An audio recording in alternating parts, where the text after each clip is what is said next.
Okay, so all right, let's begin with the questions on 7B, questions on the audit reporting part. Just wait a second.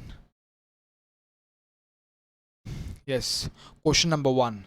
What needs to be done in case an auditor is not able to finalize the results of a critical system which is due for implementation? What needs to be done? Again, I'm repeating the question. What needs to be done in case an auditor is not able to finalize the results? Not able to finalize the results of a critical system. It's a critical system which is due for implementation. It is a critical system which is due for implementation, and the auditor is not able to finalize the results. Okay, point number A, request a delay. It's a critical system. You can't request a delay of the implementation. All right. Point number B, postpone the audit.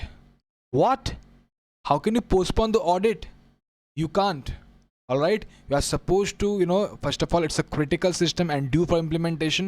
You are supposed to give the opinion. All right, so you cannot just postpone the audit till the results gets finalized. All right, point number C, publish report. Omitting, you cannot omit the area of critical system.